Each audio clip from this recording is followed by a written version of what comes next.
Hi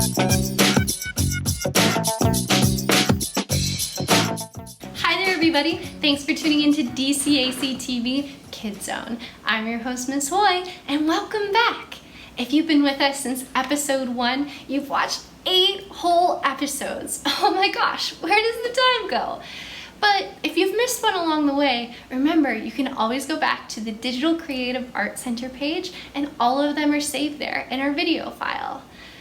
Alright, so since you've been around for 8 episodes, I bet you're getting used to seeing me in my little corner here, all of the things I have behind me. But you know what? We've never introduced my friend Chip. Hey Chip, why don't you come on up? Hey everybody, this is my friend Chip. Hey Chip, this is everybody. And you know, since we planned on doing a little introduction for you today, I wrote you a song, and this is how it goes. His name is Chip, he is a fish, he swims around all in his dish, he goes from here to over there, he lives his life without a care, he goes bubble, bubble, bubble all day long, he goes bubble, bubble,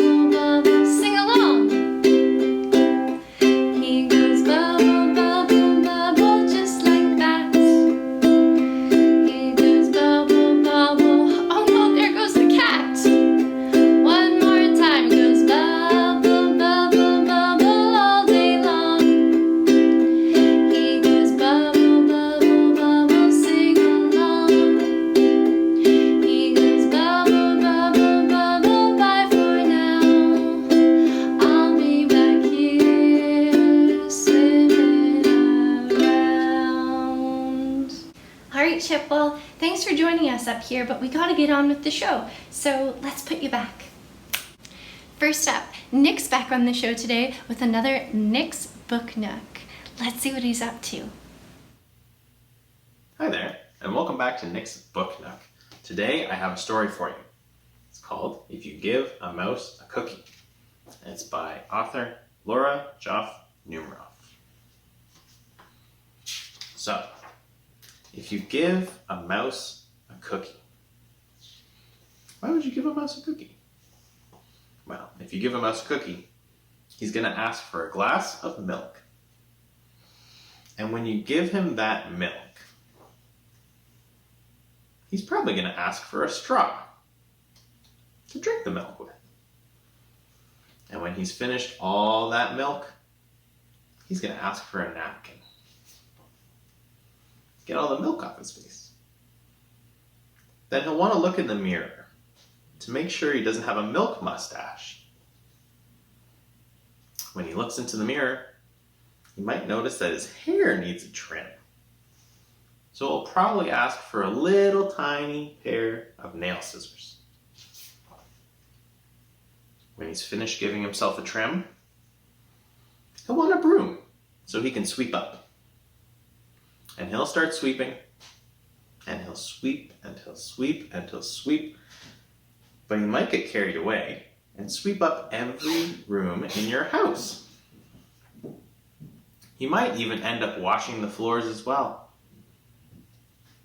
When he's done, he'll probably want to take a nap. You'll have to fix up a little box for him with a blanket and a pillow. And he'll crawl in, he'll make himself really comfortable, fluff the pillow a few times, and then he'll probably ask you to read him a story, just like I'm doing right now. So you'll read him one from your books, and he'll ask to see the pictures.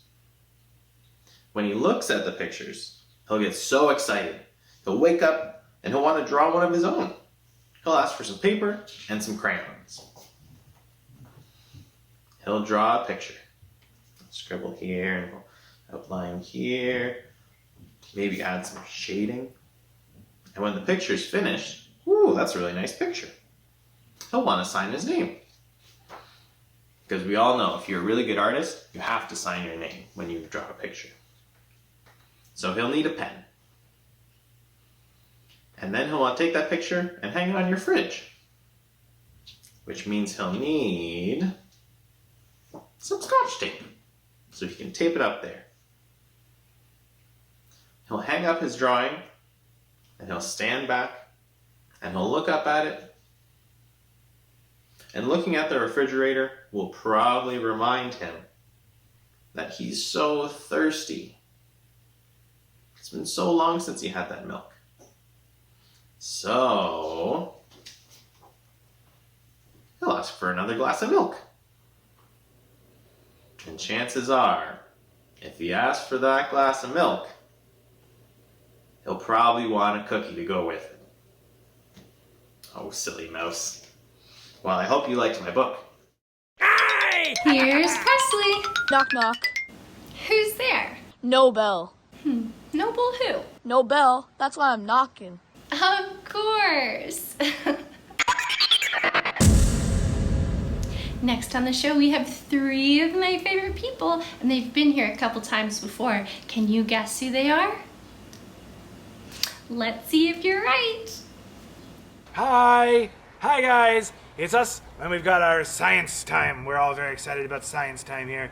So we've got Hadley, who's dressed for the winter, and we've got Finn, who's dressed for success. If he was to be partner. I'm a wizard. A wizard and cowboy. So here, Finn is going to show us some science experiment, and it's actually a Lego balloon-powered car.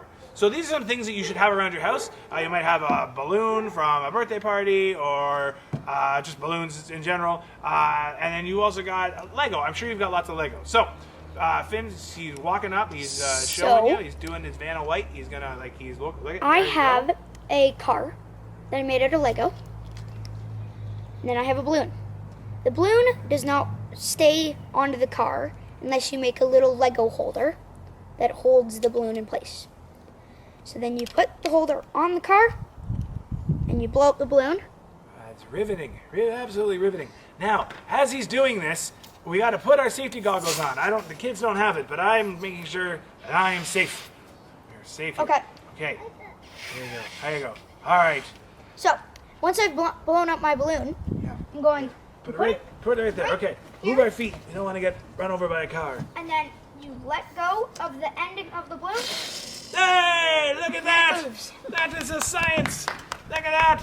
That is like propulsion and velocity and air and all that good stuff. That is wonderful. Thank you, Finn. We're very excited. So, of course, that just came with some Lego and balloons. And there's lots of these cool experiments that you can kind of find on your own on the internet or our YouTube. But we're hoping that you got inspired and that you want to make your own science experiment. So that has been science brought to you by us. Now, I hope you guys have a great rest of your day, and I hope you find science in the skies or the ground or in the sink. Hi! Here's Presley. Knock knock. Who's there? Owls go. Owls go who? Owls go who, right?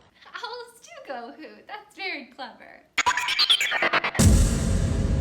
Old friends, new friends, everybody is here on the show today. My friend Garrett from Western Engineering Outreach is visiting us today, showing us how to do an engineering experiment. Let's see what he's up to. To do this experiment, you'll need the following materials. You'll need 3 cups, each with half a cup of water in them. You'll need a measuring cup, measuring spoons. You'll need some lemon juice, some baking soda, not baking powder. You'll need sugar, and a nice stirring spoon. Remember to get an adult to help you measure out these precise measurements. Now let's head over to our chemistry labs. So for our setup of our experiment, we're going to first need to start with half a cup of water in each of our 3 cups. Then we're going to need to add 2 tablespoons of lemon juice. After adding our lemon juice, we need to add 1 tablespoon of sugar to each cup. Now that's our setup done, and we need to label our tests. So far, everything that we've done to each of these cups should be the exact same, so anything that's different is only going to be our last ingredient. Our last ingredient that we need to include is our baking soda. So for the first test, we're going to just put no baking soda in it. That's going to be our control. Our second test, we are going to put a 1/4 teaspoon of baking soda in it. And then our last test, we're going to put 1/2 teaspoon of baking soda in it. Try to make sure that you're as precise as you can be. Why did the second and third recipes form gas bubbles? Well, these gas bubbles are actually carbon dioxide gas, which is the same gas that gives carbonated pop its fizziness. So this, instead of getting the carbon dioxide injected by a machine, we're making our carbon dioxide through a chemical reaction. And this chemical reaction is happening between the acidic lemon juice and the basic baking soda. That's why when we added more baking soda, more of the lemon juice reacted with it, and that was able to make more bubbles. It also made it more carbonated. Out of these 3 tests, it's up to you as the chemical engineer to determine which of these is best at meeting our goal of quenching thirst. So continue by experimenting with changing one thing at a time, seeing what changes in the recipe until you find your favorite version of this fizzy drink. Happy engineering, and I'll see you again next time.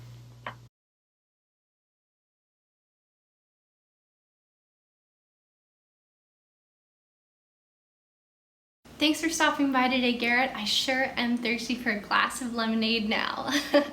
Last but certainly not least, we have our musical feature to end off the show. Claire, a local teacher and my friend, is here to sing a song that she's wrote about being in quarantine. And that's all from me. Thanks so much for tuning in. I'll see you again next week. If you stand by your friends, give them 6 feet of distance and wash your hands to the count of 20 seconds. Stand by online and tell the world you love them. Keep giving